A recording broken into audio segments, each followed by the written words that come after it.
بسم اللہ الرحمن الرحیم۔ السلام علیکم ناظرین، روس کے ایک قصبے میں ریلوے اسٹیشن پر نیا محافظ تعینات ہوا۔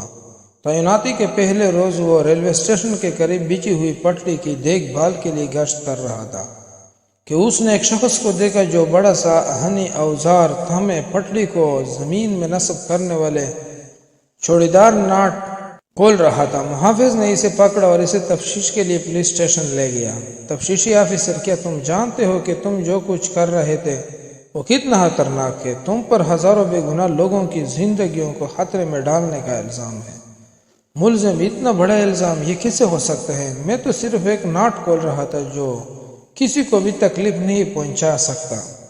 میں نے اس سے پہلے کبھی کسی کو تکلیف نہیں پہنچائی۔ تفتیشی آفیسر: تم ناٹ کیوں کھول رہے تھے؟ ملزم: میں ایک ماہی گیر ہوں اور مجھے مچھلی پکڑنے کے دوران جال کو پانی میں ٹھیک طرح سے پھینکنے کے لیے جال کے کناروں کے ساتھ کوئی بھاری چیز لٹکانے کی ضرورت ہوتی ہے، تو بطور وزن میں ناٹ اس جال کے ساتھ باندھ دیتا ہوں۔ تفتیشی آفیسر: تم نے ایسی وزندار چیز خریدی یا خود سے بنانے کی کوشش کیوں نہیں کی؟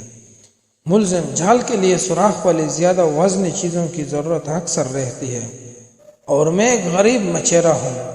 چوڑی دار ناٹ کو کھولنا خریدنا یا بنانے سے زیادہ آسان ہے اور پورا قصبہ ایسا ہی کرتا ہے۔ تفتیشی آفیسر: یہ تو تم کیا کہہ رہے ہو؟ یہ پاگل پان کی انتہا ہے۔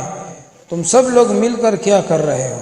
اور سارے گاؤں نے تمہاری طرح جوڑی دار ناٹ چوری کیے ہیں تو پھر ریل ضرور الٹ جائے گی۔ ملزم: نہیں، یہ ایسا کبھی نہیں ہوگا۔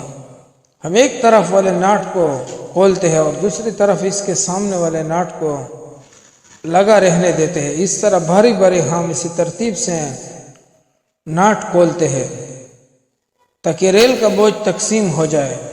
ہم نے یہ بات اسکول میں فزکس کے اسباق میں اس وقت سیکھی جب ہم چھوٹے تھے۔ تفتیشی آفیسر: کچھ بھی ہو، تم لوگوں کے اس فعل سے ریل اور انسانی جانوں کو خطرہ ہے۔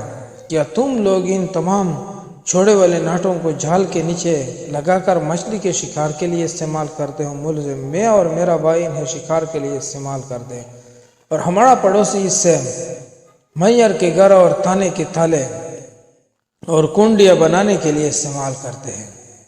تفتیشی آفیسر: یہ تم کیا کہہ رہے ہو اور تمہارا پڑوسی ایسا کیوں کرتا ہے؟ ملزم: میئر نے اسے اپنے گھر اور تانے کے دروازوں کے لیے نئے تالے بنوانے کو کہا، لیکن اس میئر نے اسے پیسے نہیں دیے، اس لیے اس نے بغیر کسی حرج کے تالے بنانے کا طریقہ سوچا اور اسے اس سے بہتر کوئی چیز نظر نہیں آئی۔ ٹرین کے چوڑی دار ناٹ، وہ بھی خالص لوہے کے۔ تفتیشی آفیسر: بلا شبہ اس کے پاس اور حل نہیں تھا، لیکن میئر نے جب وہ چوڑی دار ناٹ دیکھے تو کیا اس نے تالا ساز سے پوچھا کہ تم نے انہیں بنانے کے لیے رقم اور سامان وغیرہ کا بندوبست کیسے کیا؟ ملزم: نہیں، میئر کو کوئی پرواہ نہیں تھا، اسے صرف نئے تالوں سے عارض تھی اور وہ اسے مل گئے۔ تفتیشی آفیسر: ہم اللہ کا شکر ادا کرتے ہیں کہ ہم نے کوئی بڑی آفت آنے سے پہلے ہی سارا معاملہ دریافت کر لیا ہے۔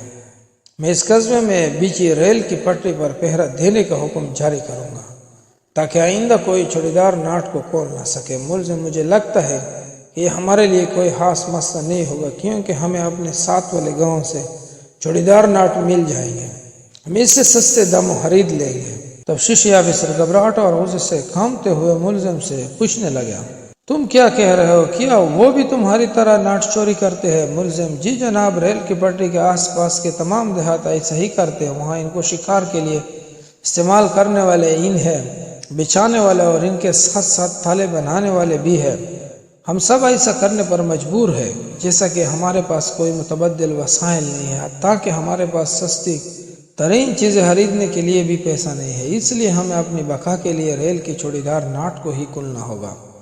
تفتیشی آفیسر: اگر سرکار آپ کی معقول تنخواہیں مقرر کر دے تو کیا تم ان چوڑی دار ناٹ چوری کرنا چھوڑ دو گے؟ ملزم: مجھے خوف ہے جناب کہ ناٹ کھولنا سب کی پختہ عادت بن چکی ہے۔ اگر آپ کو چوڑی دار ناٹ کی چوری سنجیدگی سے روکنی ہے تو آپ کو پھر بچپن سے ہی تعلیم دینی چاہیے کہ بڑے ہو کر انہیں کیا کرنا چاہیے۔